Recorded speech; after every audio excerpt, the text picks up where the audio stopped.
يا جماعة أنا هقول لكم حديث واحد قاله النبي عليه الصلاة والسلام عشان تفهموا احنا فين. النبي عليه الصلاة والسلام مرة كان في شوية مية باردين دول يعني مش جايين من التلاجة، ها، باردين دول يعني بيلفوا خيش حوالين الايه القلة ولا الزير، فيعني بتبرد شوية في صحراء الايه الحجاز يعني اللي انتوا عارفينها.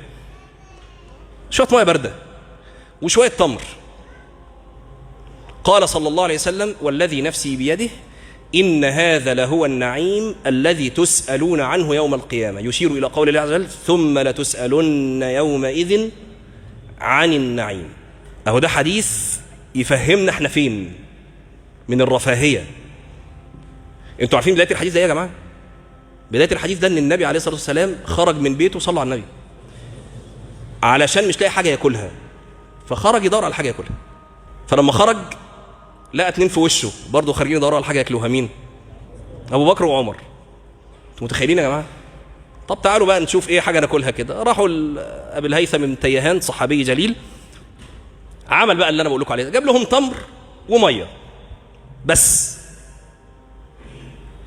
النبي عليه الصلاه والسلام كل صلى على النبي وشرب الميه وراح قال بقى الكلمتين اللي احنا قلناهم دول: والذي نفسي بيده ان هذا لهو النعيم الذي تسالون عنه يوم القيامه. انت بتفتح باب الثلاجه بتلاقي كام صنف وتروح رازع الباب ومتنرفز. انا قلت لازم يبقى في مربى مش عارف الكريز في مربى فراوله ومربى تين، ولا هو بقى مربى مش عارف. انا ما اعرفش في مربى كريز ولا لا يعني، بس يعني بتخيل ان في. لا احنا في حته بعيد قوي في الرفاهيه. احنا مش احنا اللي في المسجد، احنا المجتمع يعني الكوكب اللي احنا عايشين فيه، احنا في فتره رفاهيه عاليه جدا.